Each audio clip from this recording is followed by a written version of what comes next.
I got so much motherfucking design on right now.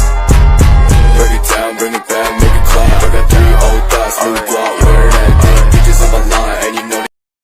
Kami dari kelompok 5 akan menjelaskan tentang istina dan hulu. Sebelumnya izin memperkenalkan diri, nama saya Claudia.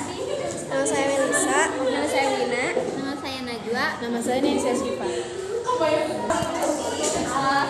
Kita akan menjelaskan tentang istina dan hulu yang meliputi dasar hadis, pendapat ulama dari bahan Al-Quran dan juga contoh nyata dari tema yang kita ambil. Pengertian istina adalah akad jual beli dalam bentuk pemesanan pembuatan barang yang telah disepakati antara pemesan, pembeli atau bisa jual disebut mustahil dan penjual, pembuat atau juga bisa disebut sandi. Ada yang berdasarkan Al-Quran. Al-Quran ini memberikan gambaran secara global termasuk juga dalam masalah jual beli dengan sistem pemesanan atau juga yang dinamakan dengan pre-order. Nah, kemudian dalam Al-Quran juga dijelaskan bahwa jual beli ini harus bebas memilih jika ada unsur pemaksaan tanpa hak. Nah, jual ini tuh tidak sah berdasarkan dalil Al-Quran. Nah, ini juga berdasarkan ada firman Allah, yaitu surat An-Nisa ayat 29 yang artinya, hai orang-orang beriman, jangan saling memakan harta sesamamu dengan jalan yang batil, kecuali dengan jalan perniagaan yang berlaku dengan suka sama suka di antara kamu. Dan janganlah kamu membunuh dirimu, sesungguhnya Allah adalah Maha Penyayang kepadamu. Jual beli ini juga menggunakan prinsip istina yang harus ada saling percaya, ridho, kebebasan dan di antara kedua belah pihak. Tidak boleh hanya mementingkan diri sendiri tanpa mengerti atau perasaan orang lain. Lalu yang kedua ada yang berdasarkan hadis. Hadis ini berdasarkan hadis Nabi Muhammad SAW yang artinya, dari Huzaifah bahwa Rasulullah SAW bersabda, para malaikat menyambut roh seseorang dari umat sebelum kalian. Lalu para malaikat itu bertanya kepadanya, apakah engkau pernah melakukan kebaikan? Maka dia berkata, saya menyuruh pembantuku untuk memberi waktu tenggang dan menganggap lunas kepada orang yang tidak mampu membayar. Maka saya memberikan waktu tenggang pembayaran kepada orang yang mampu dan menganggap lunas orang yang kesulitan untuk membayar. Dari riwayat lain, maka dia pun diampuni dan dalam riwayat lain, maka Allah memasukkannya ke dalam surga.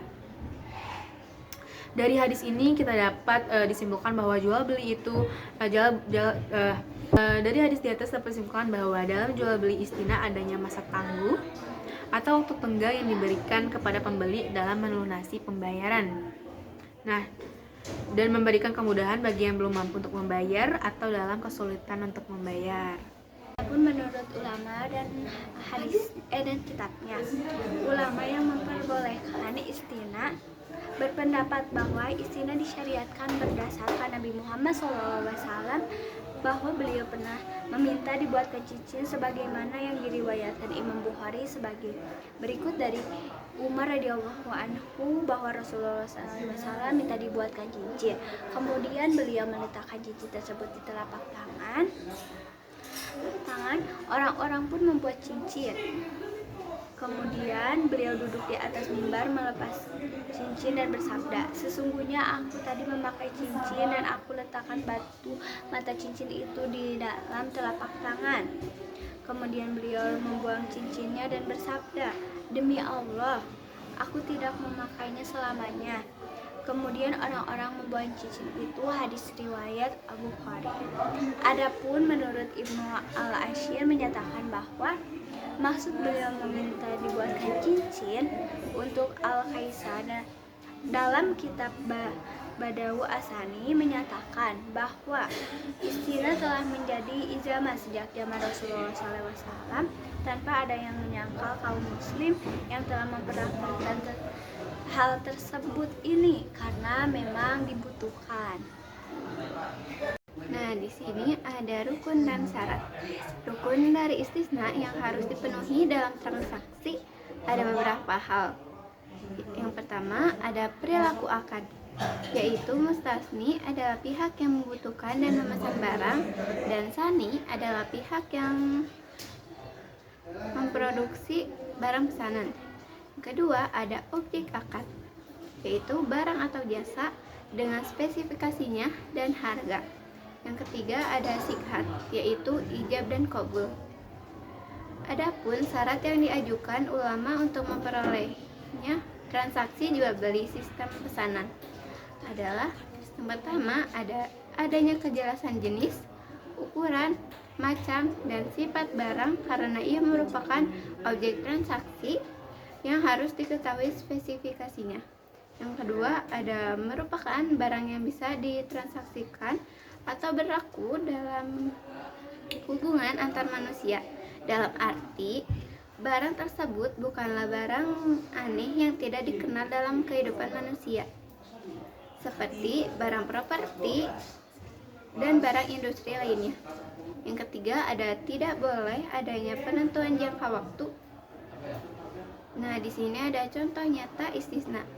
Salah satu contoh transaksi akad istisna dalam kehidupan sehari-hari adalah pembuatan baju.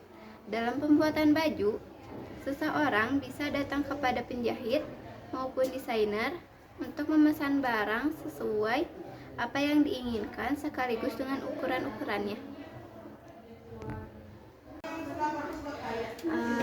Pengertian hulu menurut bahasa berarti berpisahnya istri atas dasar harta yang diambil dari pakaian, karena wanita itu pakaian pria, sedangkan hulu menurut ilmu fikih adalah berpisahnya suami dengan istrinya dengan ganti yang diperolehnya. Hulu juga disebut fidyah atau tebusan karena istri meminta cerai kepada suaminya dengan membayar sejumlah tebusan dari istri kepada suaminya. Dengan membayar sejumlah tebusan dari istri kepada suami agar suami mau menceraikannya. Nah, dalam hadis riwayat Imam Nasai, artinya bahwa Ibnu Abbas menceritakan bahwa istri Sabit bin Qais menemui Nabi Shallallahu Alaihi Wasallam lalu berkata, "Ya Rasulullah, aku tidak mencela Sabit bin Qais. Itu mengenai akhlak dan cara beragamanya. Tetapi aku takut kafir dalam Islam." Rasulullah Shallallahu Alaihi Wasallam menjawab, "Apakah engkau mau mengembalikan kebun kormanya yang jadi mas kawinnya dahulu?" Kepadanya dia menjawab, Ya Rasulullah, kemudian memanggil Sabit bin Qais dan menyarankan kepadanya, "Terimalah kembali kebunmu dan talaklah istrimu itu 1 kali." Hadis riwayat An-Nasai. Hadis ini menjelaskan bahwa istri dibolehkan meminta hulu, dia takut kafir dalam Islam. Maksudnya pengingkaran terhadap nikmat bergaul dengan suami dan tidak akan dapat menjalankan kewajibannya sebagai istri dan tidak menunaikan haknya suami, sehingga dia dibolehkan menebus dirinya ganti dari talak yang diterimanya. Di sini ada pendapat ulama dan sumber kitab. Ibnu Katsir berkata bahwa banyak kalangan ulama, salaf dan iman khalaf mengatakan sesungguhnya tidak diperbolehkan melakukan hulu kecuali jika perselisihan dan kedurhakaan itu datangnya dari pihak wanita. Maka ketika itu si suami berhak menerima tebusan dalam kitab Syarih. Selanjutnya ada rukun dan syarat. Di sini ada rukun hulu. Adapun rukun hulu yang mesti dipenuhi adalah 1 suami, 2 istri, 3 sikhat, 4 iwan. Adapun syarat hulu yang diajukan ulama untuk memperolehkannya: 1 kerelaan dan kesetujuan, 2 istri yang dapat dihulu, 3 iwan, 4 waktu menjatuhkan hulu. Contoh nyata hulunya yaitu dalam kehidupan sehari-hari dapat berupa situasi di mana seseorang istri ingin bercerai dengan suaminya karena alasan tertentu, tetapi suaminya tidak setuju. Dalam hal ini, istri dapat menawarkan untuk membayar suami sebagai ganti rugi atau penggantian atas hak perceraian itu, sehingga suami setuju untuk bercerai. Misalnya, jika seorang istri merasa bahwa pernikahannya tidak bahagia dan ingin bercerai, tetapi suaminya tidak setuju, maka istri tersebut dapat mengajukan hulu dengan menawarkan kompensasi kepada suaminya dalam bentuk uang atau harta lainnya sebagai syarat untuk mendapatkan perceraian. Sekian dari kelompok kami. Mohon maaf bila ada kesalahan. Wassalamualaikum.